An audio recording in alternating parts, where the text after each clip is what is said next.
It is working. It's cool. Cool.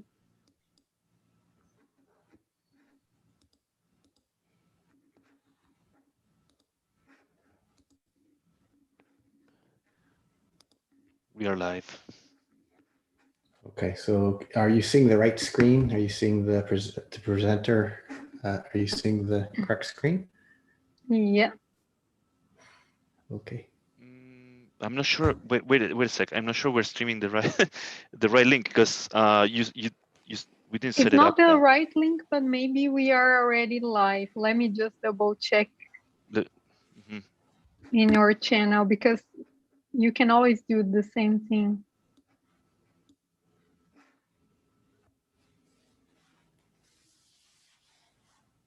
Yes, we are live. Yes. All right. Live. Great.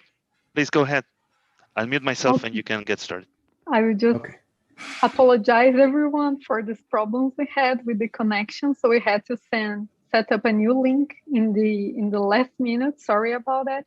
And today we have the pleasure to receive Rick Averitt from UC San Diego, who's going to talk about his nice research on experiments with quantum matter with light. So thank you very much for accepting our invitation, Richard. The stage is all yours. Okay, great. And you can hear me okay? Yeah, okay. Thank you. And thank you for the invitation. I really appreciate having the opportunity to tell you a little bit about not only the research that we're doing in my group, but maybe a little bit of my point of view on some of these topics in terms of using light to try to control and manipulate parameters in emergence in quantum materials. So that's what I'm going to tell you about today. So right at the outset, I just want to acknowledge that this is really the work of a huge number of people. And so I'm just kind of giving an overview of stuff where we have a lot of collaborators on different projects. The two topics that I'm mostly going to talk about today were primarily the PhD projects of Kevin Kremen and Floquet-Engineering. This is the first batch of students that came through my lab at UC San Diego, and these are the new students in my lab who are continuing forward with many of these experiments and some new ideas as well. But today I'm going to tell you about some of this previous work. But I just want to acknowledge all these people for contributions theoretically, from providing samples, providing insights. Okay, so since just as a quick introduction, really the idea is that we want to try to manipulate states of matter by looking at these near energy degenerate landscape, and the idea being that we come in with light and manipulate states that would not be thermally accessible. Okay, that's kind of the simple idea. Well, let me just show you that here's kind of what we want to do. This is a simple little cartoon or video of basically somebody building this very fancy crystal. It just happens to be made out of dominoes. And this is thousands and thousands of dominoes, right? And it takes them a huge number of hours to build up this crystal. And I'm not going to go through the whole video, but you can see that it took them 65 hours to build this crystal, and then there's a small little perturbation there that changes the state of that system, right? And we would like to do similar things with light, and even more so, what we really would like to do is what's shown at the very end of this video. Run this in reverse. We would like to imprint new order on a system by using light. And another one, I just showed this one because I've been stuck at home for so long, as many of us have. We eat brown rice every day, and whenever I open up the rice container, I'm always amazed by this.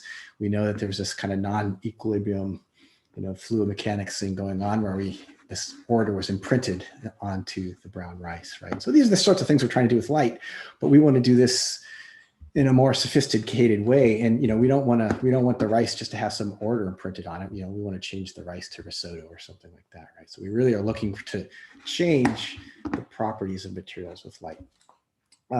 There's a long history to this, okay? Ultrafast, of course, goes back a long way, but even the idea of photo-induced phase transitions has been around for a long time. There was already a book published in 2004 by Nasu. This is a representation of a figure that he used a lot. And the idea was to, again, use light to, either have a transition to an excited state manifold as a function of some sort of with some sort of configuration coordinate, and then watch the system evolve to a new lattice structure and electronic order. And again, maybe you even stay on the ground state manifold, and you can cross over to this new macroscopic order parameter in a way that you couldn't thermally. Okay, but this idea, I think, has really been growing a lot for several reasons. Not just the theory, but also the experimental capabilities, and also the access to these really refined materials that allow us to do things in a more systematic fashion. And so, I'm going to tell you a little bit about this sort of point of view as we move forward through this talk. Within my own group, we primarily do ultra-fast time resolved spectroscopy, kind of take a very broad view that, light, a material's a material. So in other words, we come in with light, and sometimes we do things on metamaterials and plasmonics. I'm not going to be talking about that today. Then we also do studies of correlated electron materials, trying to look at photo-induced control, and also non-equilibrium phenomena. And I distinguish these because in some cases we're trying to do something very specific to some correlated or quantum material. In other cases, we want to just study the non-equilibrium dynamics itself, and I don't care which material we do it in. It's more try to find an appropriate material that hosts novel non-equilibrium phenomena. Okay, and so in today's talk, hopefully, I'm not going to go into super great detail on any one project, but what I want to try to do is give you a little bit of a feel for this field. I'm going to give you a little bit of my perspective on dynamics, control and quantum materials by way of a broad example, showing some representative work from the broader community that I think has really set up many different kind of ways to approach these problems. Okay. And then I'll just give a very brief overview of transition metal oxides. Many of you will know much more about this than me, but just to kind of set the stage for the way we're thinking about controlling properties in these materials with light. And I'll give you two examples. I'll show you some of our fairly recent work where we're looking at the photo-exciting C-axis. The C-axis is in plane, looking at lanthanum, barium, copper oxide.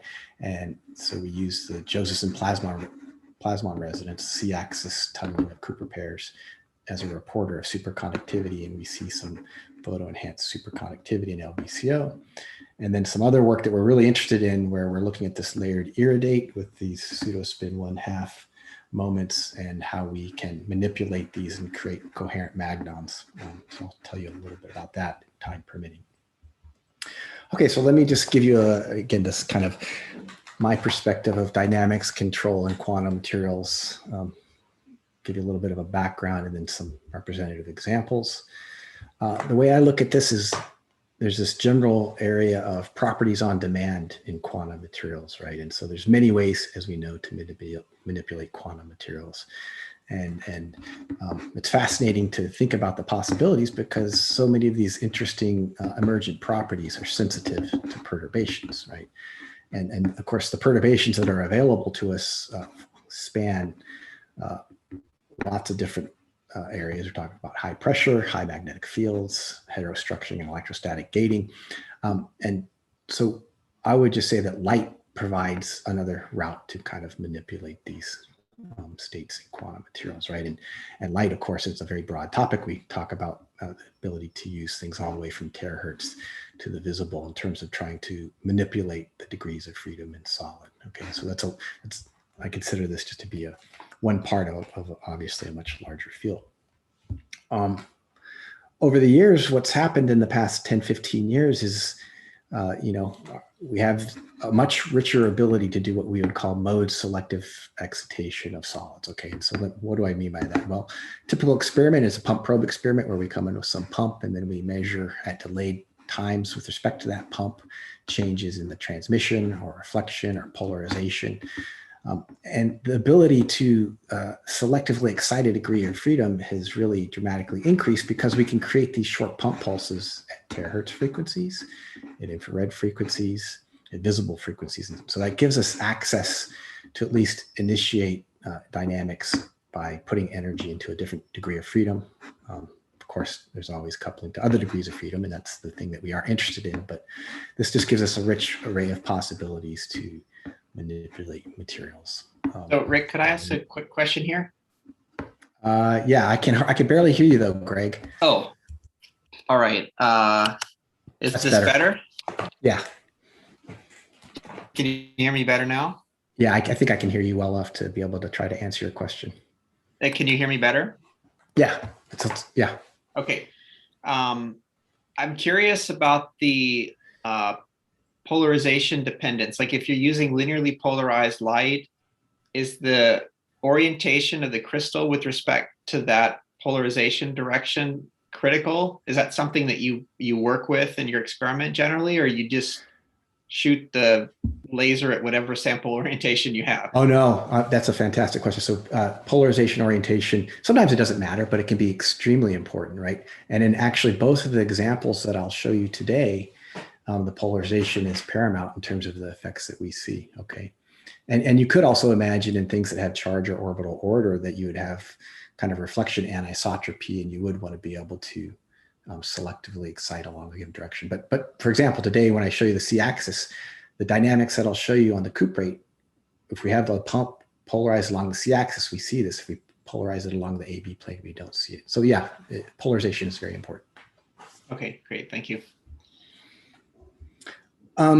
And so, you know, really the point of this slide is that our ability to initiate dynamics is just vastly broader than it used to be. And of course, hand in hand with that goes the fact that our ability to probe dynamics is also dramatically expanded, in that we can probe in the far infrared at terahertz frequencies, and of course going up to the mid-infrared and visible, time-resolved electron diffraction, time-resolved X-rays, time-resolved near field. And so really this field has exploded from an experimental point of view because of the advances in laser technology. Some of the questions that we're asking, and many others are thankfully asking, are, you know, can we modulate macroscopic properties with photons, right? And so, and how do we achieve, you know, these are just some questions that we're asking, there's many others, but how do we achieve metastability? What are the conditions and, you know, general features? How do we selectively perturb a specific degree of freedom? Some of that is what I just showed you here. But how do you, how do you know that you've selectively perturbed that specific degree of freedom is also another question. But some of the more interesting questions are maybe, can we really control these microscopic parameters inside of solids, such as the Hubbard U or the hopping T, right? So there's a lot of really interesting things that we can start to ask and start to try to explore experimentally. And of course, another thing is, does dimensionality play a role in our ability to manipulate solids with light? So let me just give you a few examples just really quickly. I'm not going to go into any detail, but I just think that these examples that I'll show you highlight some of the really important developments. And if you look on these next few slides I show you, you kind of look over the spectrum here, and I'm showing you with a little purple band where I pump and, well, where the examples I'm showing where they pump and where they probe. One example that's really nice is the idea to coherently manipulate order parameters. This is from Shimano's group, published in 2014, where they really could drive Higgs mode, where they would pump and probe with terahertz fields and really drive through nonlinear effects, you know, coherent oscillations under the right conditions of the superconducting order parameter. And one of the result of that was also it's kind of like nonlinear order parameter optics. Okay, you could see third harmonic generation when you drove this Higgs mode. Okay, and so this has opened up a whole lot of interesting experiments in terms of Higgs phenomenology and condensed matter with short pulses. A second example here, now we're going to pump and try to drive phonons and probe in the terahertz, is this idea of ionic Raman scattering, nonlinear phononics. And again, the idea here is you have a nonlinear term in your potential that gives you a Q squared on the IR mode and a Q on the Raman mode that couple to each other. And so when you drive this IR active mode with this mid-infrared pump, it couples to the Raman mode, and not only does it cause a modulation of the Raman mode, but this is the equation for that Raman mode. Since it goes as Q squared IR, you actually get a net average displacement. And so the idea is that you kind of rectify the lattice and can modify the properties. And an early example of this was basically looking at,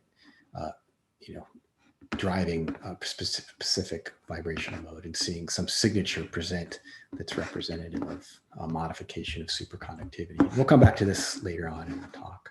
But more generally, this is a very broad area, not just for superconductivity, but to drive solids with IR excitation and a lot of other materials as well. Now, this is an example from my group that we've been looking at for several years, and this is more on the result, what happens when you photoexcite. And we noticed in strained lanthanum calcium manganese, where basically, you hid the low temperature ferromagnetic phase with the strain. You could do photo-induced metastability with photoexcitation. Now, this is an example where we pumped in the visible and then we probed terahertz. And we really could see this stepwise change in the conductivity where we would drive the system from, this is purely non-equilibrium, this is not thermal, but we drive the system from a charge-ordered anti-ferromagnetic insulator to a ferromagnetic metal. And over the years, we've been doing follow-up measurements on this to try to understand this. This is just a little image from a cheap camera where you can actually see where these are different spots that we photoexcited, and you can see it visually that you've basically driven this transition. And then as you then heat back up over 120 Kelvin, you kind of see this recovery, the spots recover, and you can repeat this. And this is metastable for days. We have since done some measurements, near field measurements with Dmitry Basov's group, where you can simultaneously look at the metallic spots you've imprinted in with magnetic force microscopy, see that you have these nice magnetic domains. So we've looked at this. And so this is, a third example. Another one that's more recent, which is really neat, and this is basically on this dichalcogenide, WTE2. And in this measurement, they pumped both at the mid-infrared and terahertz, and their probe was actually this MEV ultrafast electron diffraction experiment, where when they pumped either with terahertz or mid-IR pulses, they could see this shear mode. And the analysis they went through in terms of looking at the dynamics of this, changes in the lattice with this shear mode, it would correspond to, for example, in this material with these whale points, the annihilation of the whale points. And so the idea here is to have some ability to control with light topology. So you can see that's a very rich idea that's certainly worthy of additional exploration in the coming years. And then, another example, just to kind of round things out, is some of the neat things that are going on in this field is another example where they were pumping in the mid-infrared, not to drive a lattice, but to stay away from excitations. And they could see dressing or renormalization of the band structure in this bismuth selenide, where they probed using time-resolved angle-resolved photo emission. And so there's a lot of rich ideas here with Floquet drive to try to, for example, manipulate exchange interactions in solids and maybe be able to drive something with dress states in terms of going from, say, ferromagnetic to anti-ferromagnetic. So those are just some of the ideas that I think really are going on in this field in terms of the rich possibilities to control quantum materials with light. And so now what I want to do is just very quickly go through this transition metal oxides and the Drude response, just to kind of set the stage for what we'll look at when we get into this example on the cuprates. And if you want an introductory view of some of these ideas, there's a paper that we did. It's already pretty old, but I think some of the ideas there at least can help set the stage if this is a field that's something that's new to you. Although this field is moving really fast, so there's just tons of new results since 2014. And again, the way I look at this, at least in the context of these transition metal oxides, is that these are our little building blocks. Some sort of coordinated, in this case, the picture showing an octahedrally coordinated transition metal. And if we can manipulate that local framework, right, then we can control these different degrees of freedom and have access to all these, manipulating with light, all these different degrees of freedom. Okay. And again, I think it's all represented by these, I consider these to be our little Lego building blocks. And the sorts of materials we've been looking a lot at have been, kind of 3D perovskite structures and the layered structures. The layered structures are more what I'll talk about today. But just to kind of give you set the stage is, of course, is you have something like some sort of 3D transition metal, for example. We know it's 5-fold degenerate, and of course in this oxygen octahedron we'll get this splitting, and other distortions can cause additional splitting of these levels that will, and so the ability to kind of control these would offer the possibility to manipulate the properties of a transition metal oxide, right? And of course we know that there's been tons of super important work on all kinds of materials to do this statically, either with doping or with strain. And so the idea here is to do this with light, right? And so, a nice classic example is basically tuning, for example, manganese, oxygen, oxygen bond angles to manipulate bandwidths. And so, there's this well-known tolerance factor where you can kind of do that. And so in this cartoon sort of picture, you could imagine having an undistorted perovskite where you come in with light, cause some sort of distortion with some sort of mode selective excitation, and drive this thing to where it became insulating, or vice versa, right? And so just being able to access this lattice connectivity with light is an important idea in terms of trying to control all these properties of these quantum materials. I think a third one that's important, and I think there's going to have to be a lot of work done on this to get a handle on this, is the fact that many of these quantum materials, for reasons that are either intrinsic or extrinsic, have sort of nanoscale or mesoscopic phase separation. And so when we do these far field measurements, we have to be mindful of that, in the sense that, usually when we think about doing some sort of photo excitation to phase 1 and we're going to drive a phase transition, we might think you end up with that homogeneous phase 2, but in reality, as I show in this cartoon, there can be some evolution of coexisting orders, right? And so I think that's something that it shows up in dynamics as a new time scale, but it's also important for us to try to develop near field and X-ray sorts of techniques to be able to see this sort of behavior. And I think that in itself is probably interesting in terms of order parameter dynamics, nucleation and growth, proliferation of topological defects. So I think this is its own way an interesting area to look at. And just very quickly, here's an example to show you what I mean that we did, that was published last year in this neodymium nickelate, where we did this is a material that goes from basically an insulating antiferromagnet to a paramagnetic metal.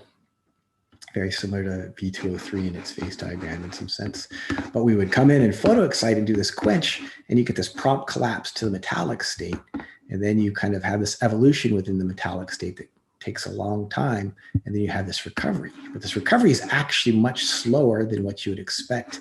And that's actually because once you hit TC at this point, you kind of have this supercooling and phase coexistence, right? So this is still a very impressive and rapid large change in recovery, but it's still slower than what you might expect. But the point being is, there are kind of this nanoscale or mesoscopic dynamics are manifesting in that. Okay, so that's just an example of that. Sorry, question. What was being plotted there? This delta sigma. What was that? Oh yeah, sorry, I should be more clear. This is an experiment where we did photo excitation and then we probed at terahertz, and so this is actually the photo-induced change in conductivity.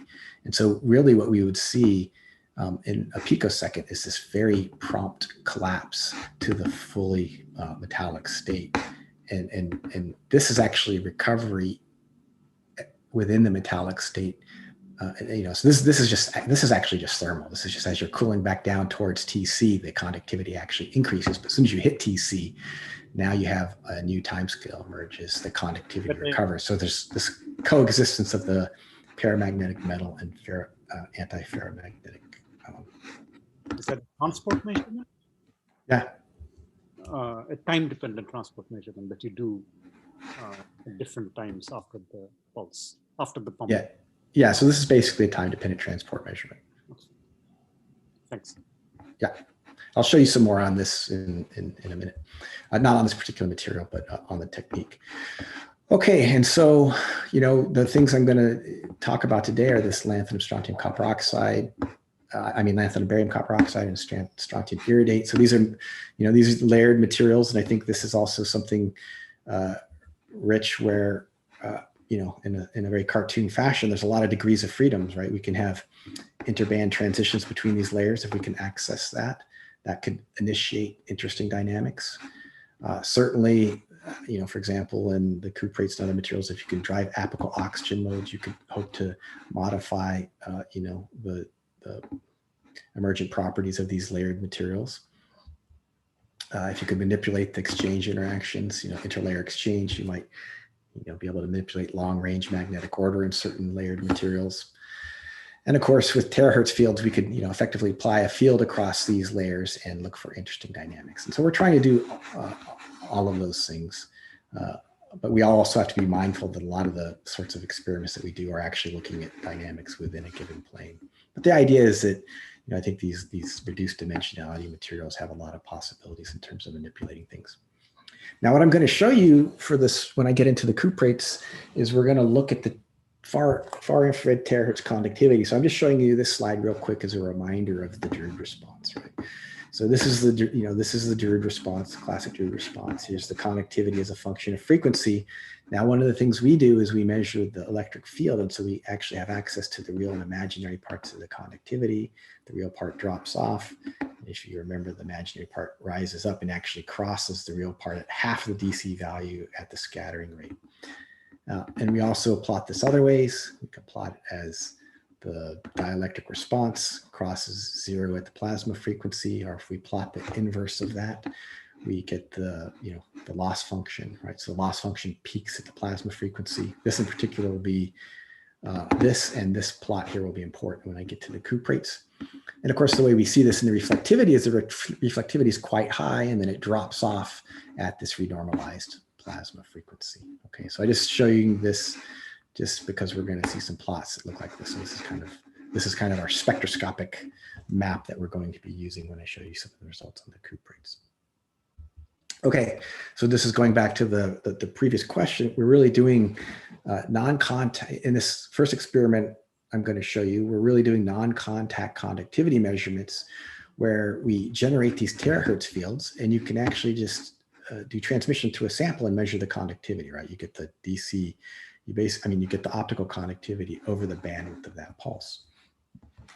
So it really is basically an ohm meter, but moreover, it's an ultra-fast ohm meter with picosecond temporal resolution, because these terahertz pulses that were generated are temporally coherent with a pump pulse.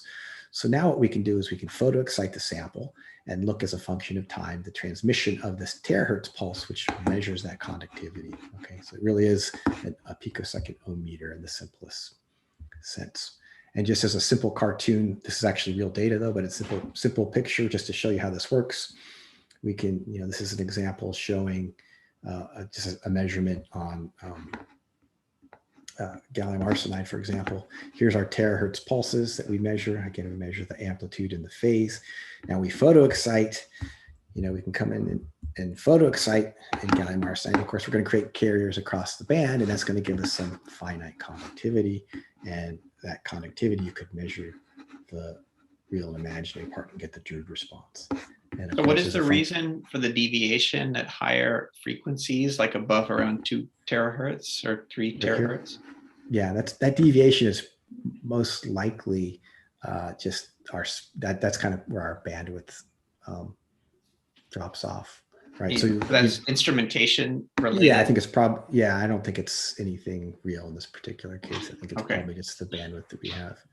But then, of course, as you know, you have the recovery of these carriers across that band, then you can measure the recovery dynamics of that conductivity. Okay, and so gallium arsenide, we use this really as a way just to set up and align our experiments, but it is a nice representative example of the sorts of things that you can see. Okay, so with that, now I'm going to move on to these couple of examples that I want to show you. And the first one is this idea of looking at the cuprates where we have the c-axis in plane. And the important point here is that the c-axis response is a reporter of superconductivity. And so we can use it as a way to follow the dynamics in a way that you couldn't do if you were looking in reflection at the AB plane superconductivity. Okay. I don't think to this audience I need to go through you know, all the details of cuprates, but of course it's a very interesting, you know, some would argue the most interesting quantum material. It certainly still has a lot of unanswered questions. And one of the things people have done over the years is, for example, characterize the AB plane conductivity, which you could treat in a two-fluid model. But I'm not going to really go into that today. What I want to talk about today is looking at this superconductor from the point of view of what's going on in the c-axis, where you have these Josephson junctions, these intrinsic Josephson junctions along the c-axis. Okay, and so if you were to apply an electric field along this direction, you can have some monitor of superconductivity. And so let me show you how that manifests. This is I think one of the first, if not the first, study of the Josephson plasma resonance in a cuprate. Okay, where you have this tunneling, but effectively tunneling of Cooper pairs between the copper oxygen planes. And so this is the reflectivity as a function of frequency. 1 terahertz is equal to 33 inverse centimeters. Okay, so around here is about 2 terahertz. But what you see is, this is an optimally doped LSCO with the electric field, again, polarized along the c-axis, to measure this c-axis response. And you can see that at high temperatures, it's just a fairly flat reflectivity until you get up to higher frequencies where you're seeing phonons and other things. But then as you decrease the temperature, you now see this reflectivity, you see that dip. This is what I was showing you. This is just this drop off in a plasma-like response at the plasma edge. So that's what we're seeing here. And as you decrease the temperature, that peak shifts out further and becomes more pronounced. Now, in the case of a superconductor, and this onsets below TC, in the case of the superconductor, this is proportional, where this plasma edge is proportional to the superfluid density, okay? And so that's an important, that just the fact that you see that move is a reporter of the superconductivity, okay? And of course, as I mentioned, you could also see this in the dielectric response where you cross zero, right? You see that as you go to lower temperatures and you increase that superfluid density, this shifts to higher frequencies. And importantly, as you go to lower temperatures, basically the conductivity should go to zero at higher frequencies as you kind of suppress the quasi-particle fraction. Okay, now the example I want to show you is on this lanthanum barium copper oxide. This is a really interesting material. It's the kind of famous material with this kind of stripe ordered phase, where at 1/8 doping, you really have this strong competition between stripe ordering and superconductivity. And you can see that the stripe order, dominates, and superconductivity doesn't onset until about 4 Kelvin at this famous 0.125 doping. Now, what we're going to do is for various reasons, we're going to look just below this, namely so we can access the superconducting state. We're going to look at the 0.115 sample and try to understand the dynamics that we see in the sample, okay? The way we're going to do these measurements is we're going to do near IR pump along the c-axis. This gets to what Greg was asking. The polarization has to be along the c-axis in this case, or we don't see this effect. And then we're going to probe along the c-axis as well, so we can monitor that JPR. Okay, we have an experiment that's built up in a box in reflection, and we have these really nice large single crystals with the c-axis in plane from Genda Gu's group at Brookhaven. This is just the static characterization, just to show you what's going on. We did these measurements above and below TC, and this is the reflectivity as a function of frequency. This higher frequency stuff was measured by Chris Holmes to kind of allow us to connect everything up and make sure we know what's going on. But what you can see is for this 0.115, which has a TC of about 14 Kelvin, when we go to low temperatures, you kind of see the development of this plasma edge, and it's at about 250 gigahertz, which is getting fairly close to the low end range where we can measure things. So this dashed line is just, it isn't measured, it's just a continuation. But you can see that the sigma 1, the conductivity, is dissipationless as you'd expect it to be quite small. And then here's the dielectric response, and there's that loss function that peaks the plasma frequency. So this just shows you that we can measure the superconducting response in equilibrium before we do any photoexcitation. And now we're going to do photoexcitation, and this is really a follow-on work of some stuff done by Cavallari's group in Hamburg, where they photo excited and they saw the development of a short-lived superconducting-like response. And so we really wanted to do a follow-on measurement. One of the differences that we're going to do is we're going to do it at a much lower excitation fluence. Okay, so just keep note of this without going into the details. This is their loss function, and you can see that they see something that shifts to higher frequencies, which is very intriguing, but then it decays away in a few picoseconds. We're going to try to look at this in the same way, but keeping in mind that we're going to use a fluence that's much lower than this 1 millijoule per square centimeter. Okay, so the experiment I'm about to show you, we're going to do this near IR pump, THz-probe. We're going to start below the superconducting transition temperature. We found that to be an important point. And then we're going to photo excite and look at the dynamics. And first, what I'm going to do is just show you the change in the peak change in the terahertz electric field. And this is just to show you roughly what happens, because this is just data. This is no processing of the data. This is just raw data that you measure. And so, you know, it's something that's just basically you read off of the lock-in amplifier.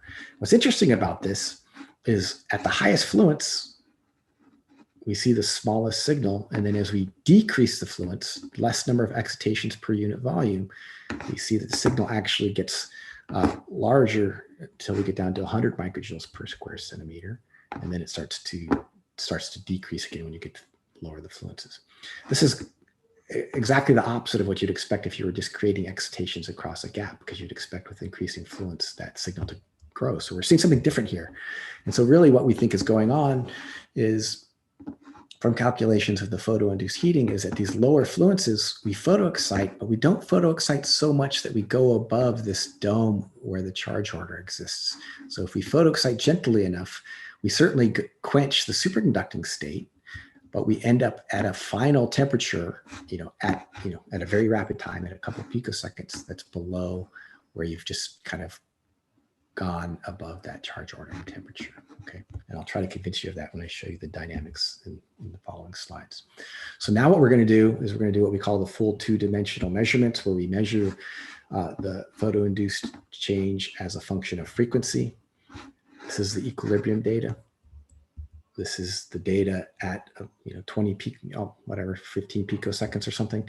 And the thing you can immediately notice is that reflectivity, that plasma edge, has shifted from 200 gigahertz out to about a terahertz.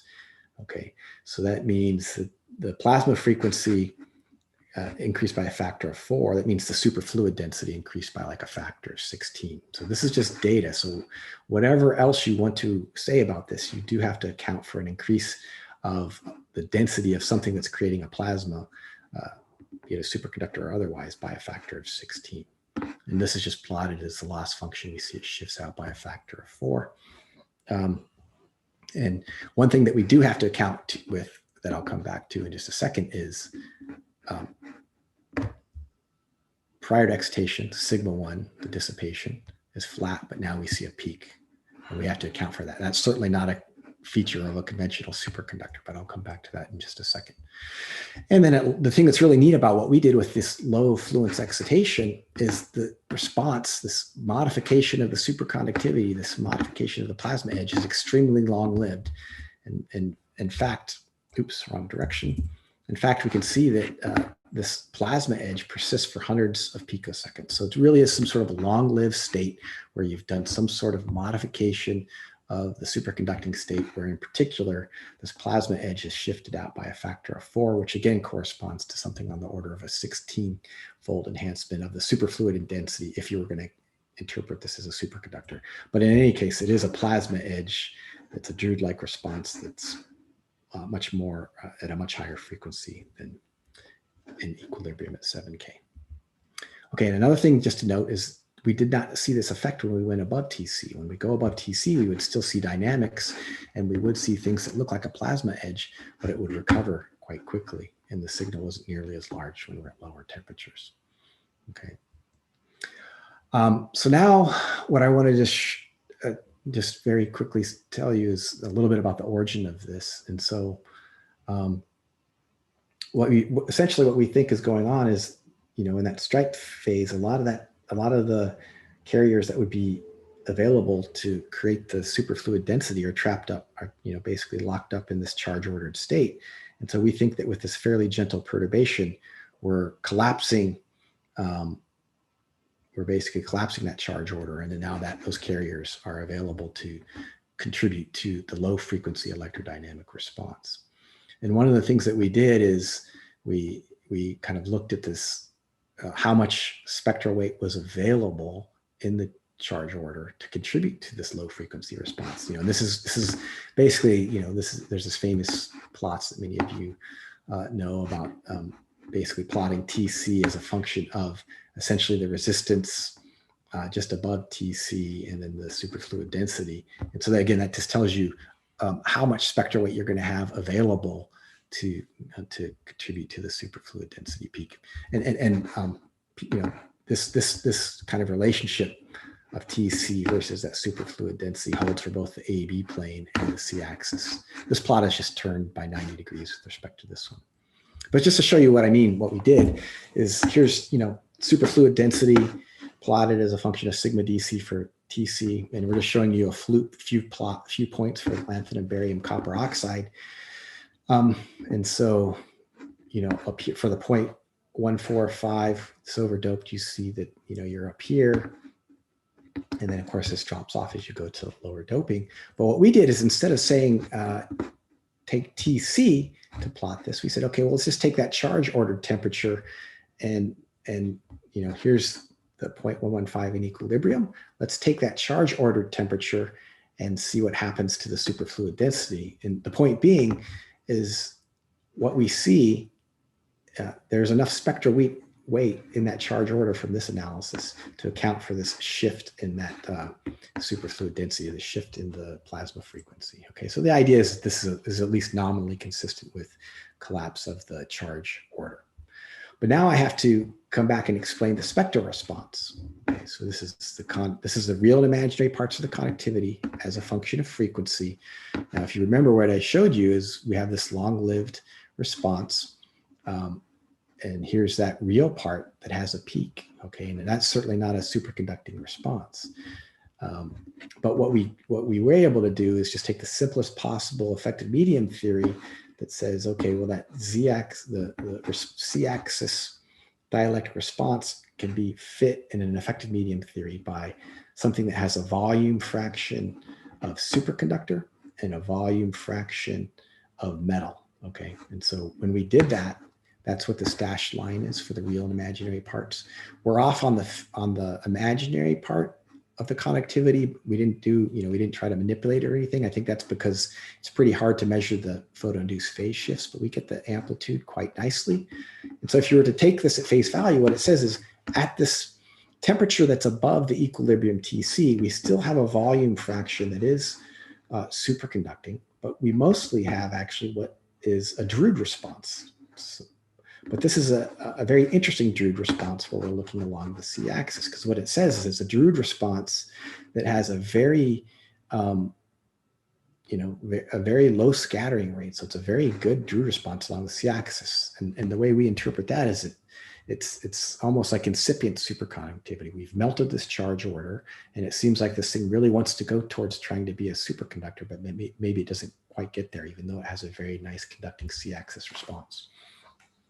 And so the last thing I want to just talk about is that this seems to be a case where light allows you to manipulate and do this modification of intertwined order. There's a paper on this recently from Melis's group. And so, you know, you can really look at it in terms of, you know, here's two different order parameters. You know, we're looking at something related to superconductivity and something related to, you know, the stripe order. And of course, in the stripe ordered phase, we do have order parameters corresponding to the stripe order and superconductivity.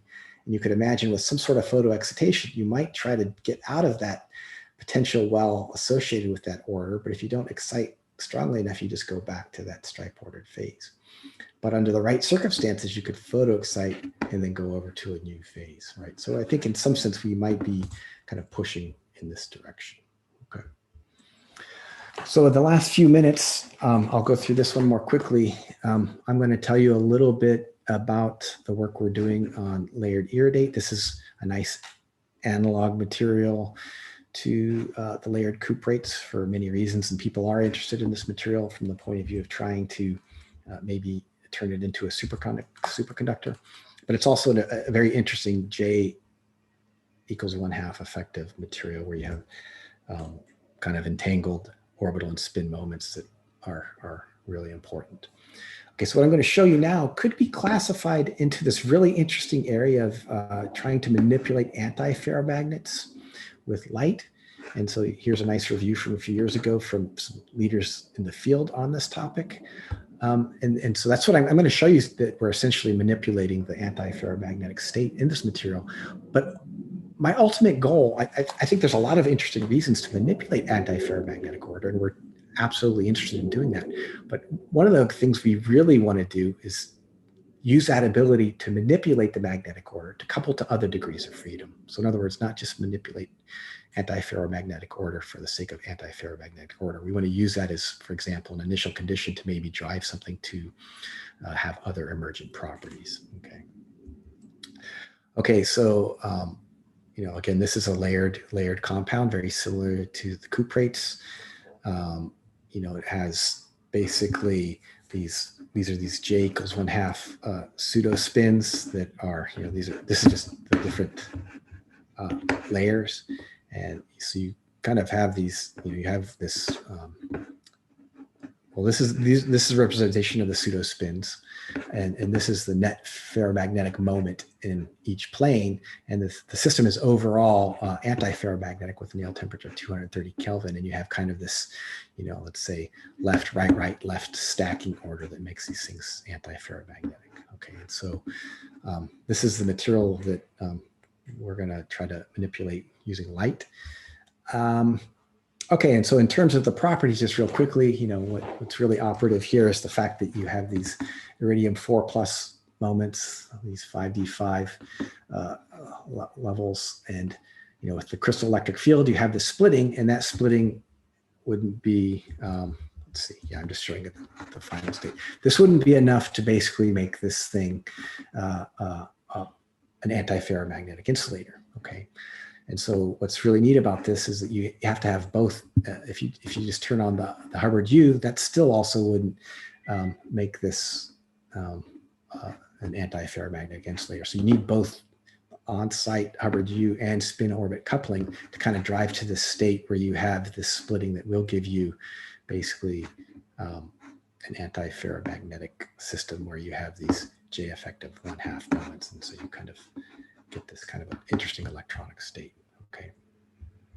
This manifests the fact that you have this sort of splitting. This does manifest in the optical conductivity. This is basically insulating at all temperatures, and there's 2 transitions. And so the transitions that we show here are the alpha transition. This is basically J effective 1/2 to the upward Hubbard band, right? So this would be, you know, this would be this transition here, and then you also have a higher energy transition, the J effective 3/2 to the upper Hubbard band.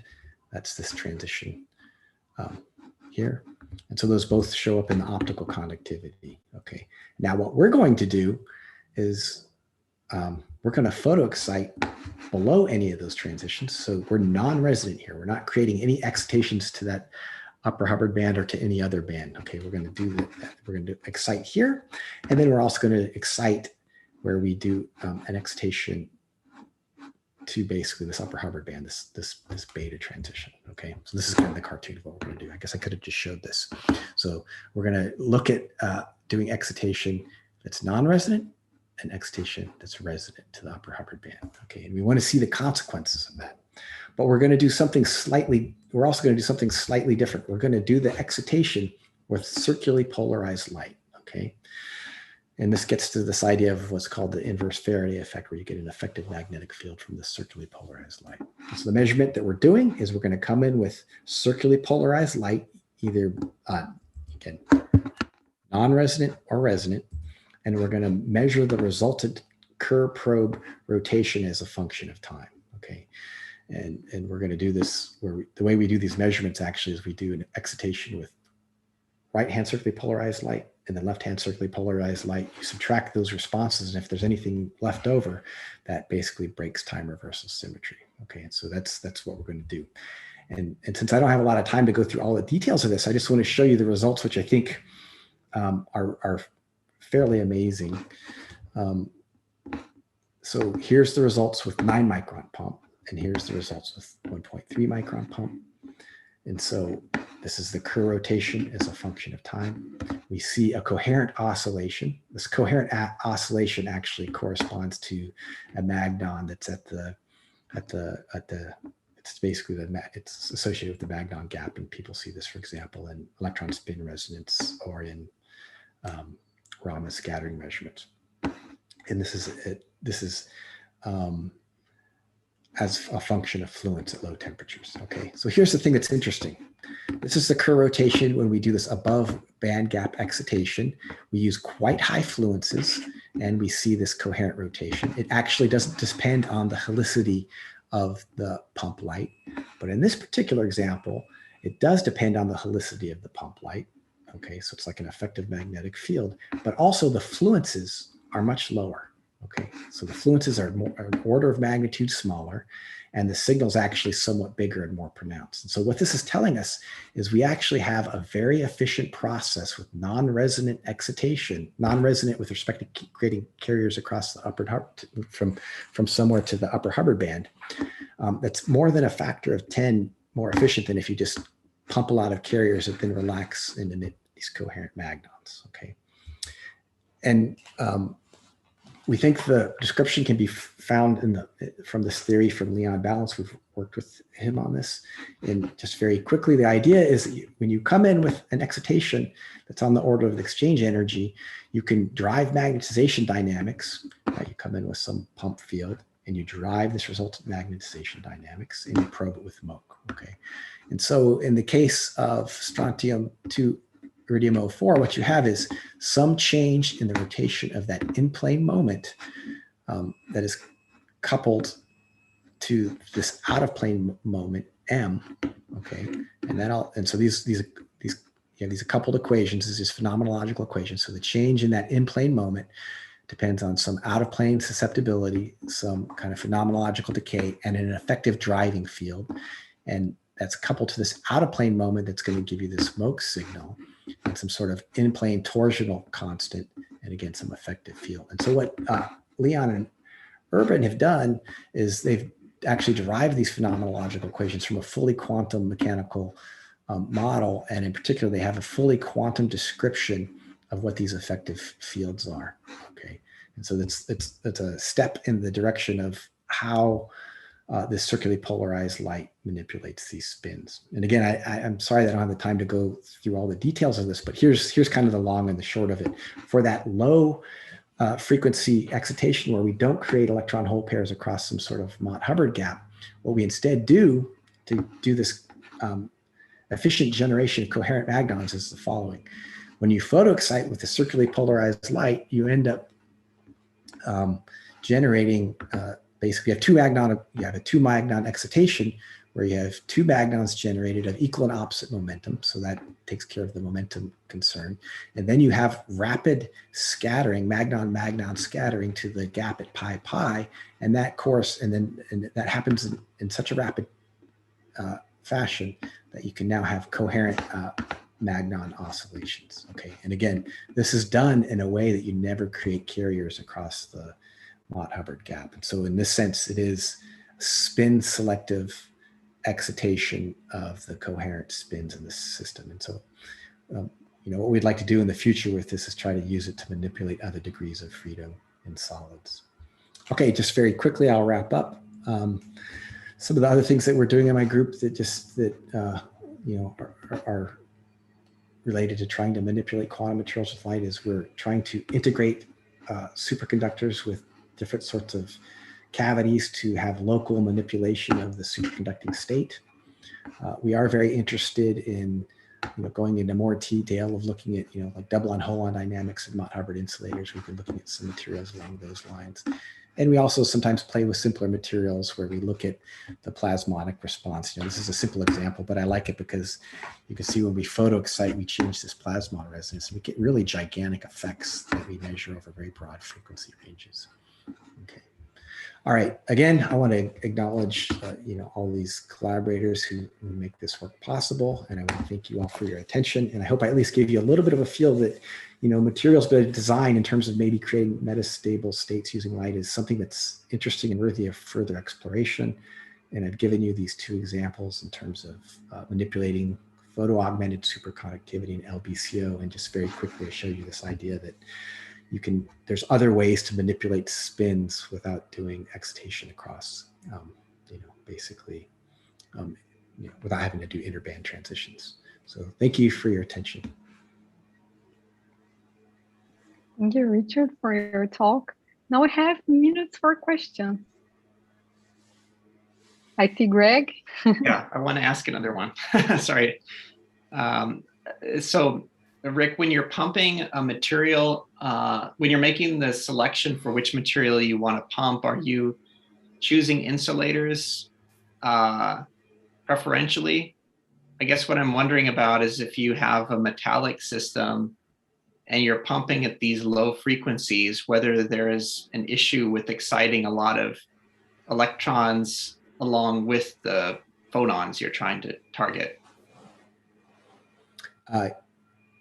Yeah, and I guess it depends on which experiment we want to look at. So I don't know, with the superconductor, of course, it's the superconductor, right? But there are specific reasons for wanting to look at the C-axis response there in terms of looking at the dynamics, both in terms of excitation and in terms of probing. But for a lot of these other experiments, like on the strontium iridate and a lot of these other materials, yeah, we actually want it to be insulating, so we have preferential excitation of a degree of freedom. But even then, I don't think that guarantees anything, because some of these fields we use are so strong that you can do things like Zener tunneling or other sorts of excitations across a gap. Right? It's pretty amazing that we could take one of these terahertz fields, just going back to gallium arsenide as a simple example. A terahertz field has a photon energy of 4 MeV. The gap is 1.42 eV in gallium arsenide. We can drive massive tunneling and then impact ionization in these semiconductors, where you basically create, an increase in 10 orders of magnitude in the carrier density in a picosecond. So you have to be really, really careful. And then just another example, going back to these results, right? The reason we initially wanted to play around with this was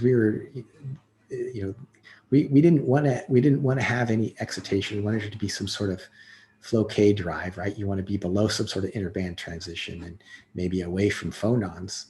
But then what we found out is when we did this excitation, we still ended up being resonant in the spin channel and creating these magnons, still putting energy into the system that way, right? So, I think it's very tricky business on how you want to excite things. And I think there's always going to be, we call it mode selective excitation, but I do think it's always you have to be very careful that you're not, I don't know if there's really true preferential excitation of a degree of freedom that's perfect.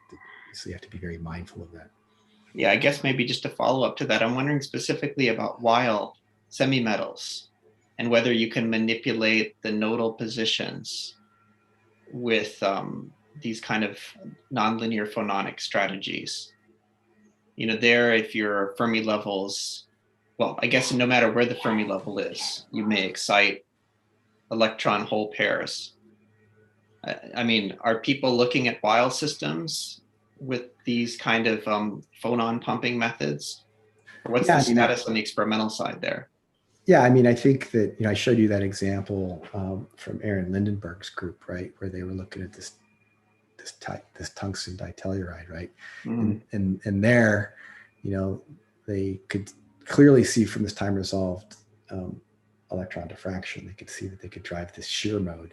And then with the with theory, that the theory says for the values of this shear mode, that in terms of the magnitude of the displacement of that shear mode, they could see that that's enough to, for example, either collapse Weil points or drive them further apart. So in principle, I think that could be done, but that in terms of really proving that unambiguously, it's hard to say. So I don't know. Maybe that's not. I'm not sure if that's what you were. I do think you have to be very mindful of these things. I think it's tricky. Okay, no, I'm just trying to understand a little bit better what some of the experimental challenges are there. I mean, maybe one final question. You know, combining these kind of low frequency pumps where you're exciting a lot of phonons with time resolved ARPEs. So you're measuring basically optical conductivity, dielectric functions. So you don't have like K-resolved information. Right. I mean, is that something that is like in the realm of possibilities to pump phonons, but look for, you know, time resolved ARPEs signatures? Yeah, absolutely. I don't think there's anything that prevents you from doing that, right? Okay, it's just no one has done it as far as you know. I'm trying to think if, you know, I mean, trying to think if there's specific ones. Maybe I'm just drawing a blank right now. I mean, the groups that I know are basically looking at the, you know, optical sigma of omega. I mean, they look at reflectivity essentially, or transmissivity. Right. Well, you have like New Getic has been doing stuff where they look at, you know, for example, you know, they're doing a lot of time as ARPEs. I'm trying to think of a specific one where they preferentially drove a phonon mode. I mean, their famous paper on, you know, the topological, the Floquet drive, that was purposely staying away from any sort of excitation. But they, you know, they did use mid-IR. So in principle, all they got to do is tune that to a phonon resonance. Now, one other thing I can say though about the phonon excitation is, it is challenging it's challenging in another sense that a lot of the interesting phonons that you know, like for example, a lot of groups that can do the mid-IR, us included, we can kind of cover, we can maybe go out to 16 microns. Okay, but a lot of the interesting phonons that you want to drive are just beyond that. And so, you know, Cavallari's group has developed a technique to be able to push to even longer wavelengths, and I'm sure many groups will, you know, be implementing that. And so I think, you know, there's still technological challenges. And so when you combine this ability to do phonon drive plus ARPEs, I think that's pretty technically challenging. But I don't see why there's any reason why you can't do that. Okay, great. Well, thanks so much. Good to see you. Although not in person, good to see you on Zoom at least. yeah, definitely. Can I ask a question? I have a general question. Sure. Usually when you photo-excite your system, you create some non-equilibrium distribution of electrons, for example, or maybe you excite magnons, but there is always some thermalization.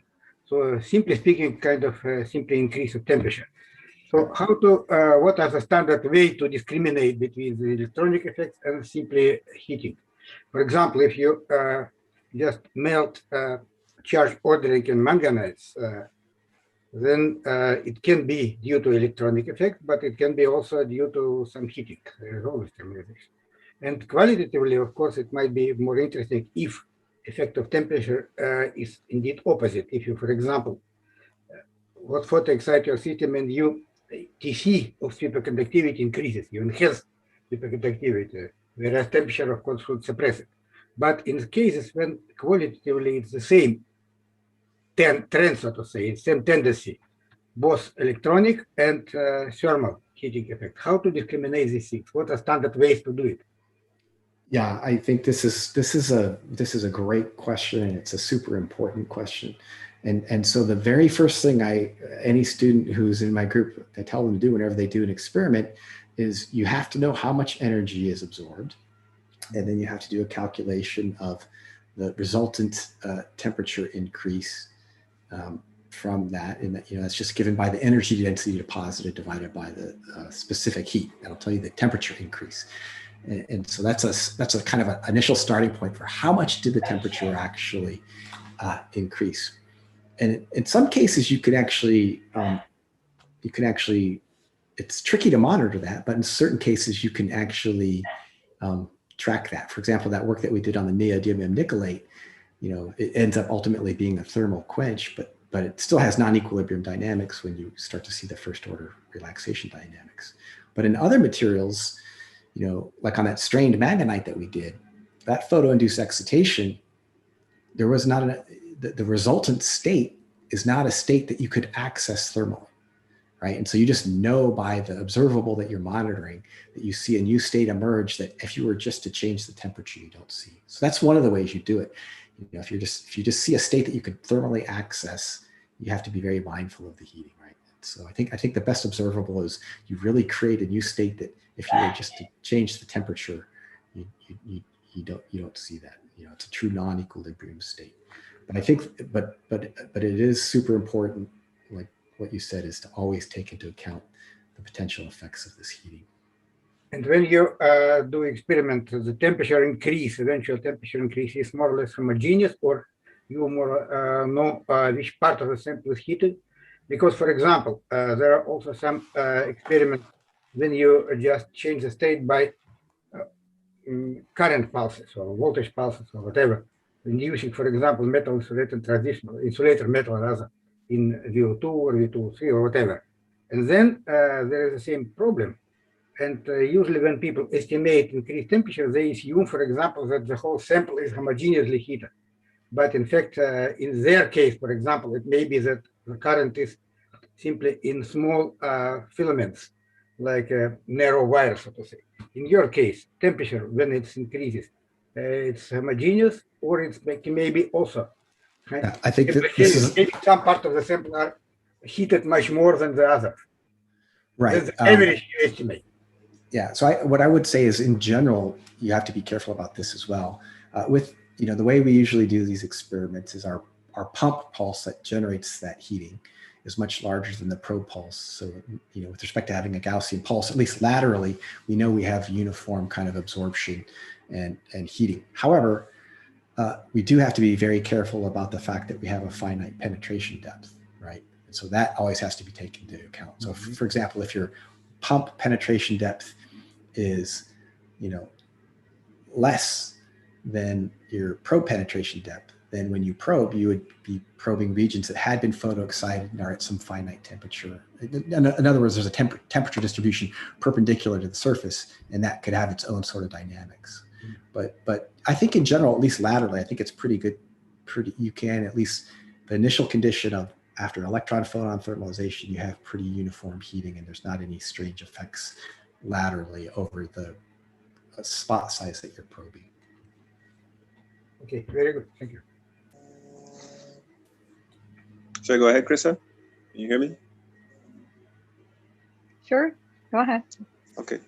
Hi, Richard. My name is Noah Brayali. I like the, hey, I'm thinking about the iridates, and I'm wondering what you've thought about some of the other iridates, for example, sodium iridate 213, or in terms of the J effective half systems, there's this alpha ruthenium chloride compound that may be interesting. In particular, what I'm thinking is the photoexcitation. It seems like it's exciting stuff within the Mott gap, right? So it's exciting spin excitations. So what we saw with sodium iridate, with strontium iridate, was that those the spin waves kind of got excited and they decayed down. We saw something at 2 MeV, right? So in these Kataev kind of compounds, the same J effect equals a half layered compounds, but they have kind of a strong Kataev. Rather than corner sharing, they're edge sharing. Right. And so for the edge sharing tetrahedra, you have kind of a strong, the spin over coupling is strong, and you end up getting a reduced Heisenberg coupling compared to the Kataev. Right. And so you might see something interesting in the terahertz regime where you're exciting some kind of spin-ons, Majorana kind of excitations, something fancy like that. Maybe related to the question is how big a field have you tried to put, static B field have you tried to put in on your system, or what kind of barriers would they? Oh, like a stagnant. Oh, I see. You're saying so put like a static magnetic field to kind of get, like maybe in the ruthenium chloride to get kind of close to this kind of this transition. Is that kind of idea you're thinking? Yeah. We are interested in these things, and I think that, of course, I don't think I think that this experiment that I'm showing you here that's on the screen now is pretty challenging. I think it'll be challenging in other materials. There's a lot of requirements that have to be met. But I do think what you're saying would be fantastic. And we have played around with, we do have a magnetic field setup where we can get up to 7 Tesla. So I think it's just below where you want to be with the ruthenium chloride, right? But anyway, the point being is these experiments can be done in a magnetic field. So far, all we've done in the magnetic field, though, are just all optical pump probe measurements. But one of the things I can tell you is that we're hopefully going to write the paper on this soon, but we have something on lithium iridate where you definitely see, in the photo-induced changes in reflectivity, we definitely see a sensitivity in going from, kind of the commensurate to the zigzag state. So, but again, that's with optical excitation. That's not an experiment where we've done it with kind of these non-resonant circular polarized IR probe pulses. But I think in general, what you're saying sounds super exciting, and I think that's a neat direction to go for sure. And just to follow up, if you can do 7 Tesla, maybe you can do 1 Tesla. I wonder if you thought at all, kind of following on the Veil semi-metal, about these suggestions that there might be a way to couple to the phase of the charge density wave order in certain Veil semi-metals, or on the other side, if you take like bismuth selenide and dope it with some manganese, it makes an antiferromagnetic order, maybe 20 Kelvin or something. And there's an old prediction from maybe 10 years ago now from Xu Cheng's group that if you apply a static magnetic field around 1 Tesla, then you can change the reflectivity provided you probe it in the terahertz regime. In the case of the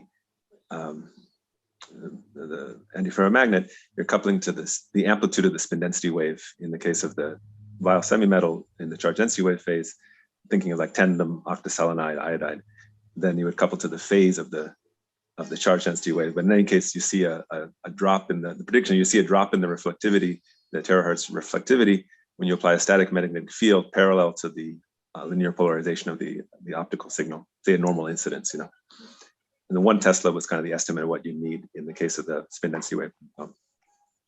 I don't know about that. I'd like to learn more about that. Sounds really interesting. It was a Science or Nature in 2009 from Xu Cheng's group. They call it the dynamical axion because it's a pseudo-scalar coupling. Okay. Yeah. Okay. Might be interesting. Yeah, sounds interesting. Okay, I think we are in time now. So thank you very much, Richard, for being with us today and giving this nice presentation. And hope to see you all next week. Bye. Thank you, everybody. Thank you. Sure.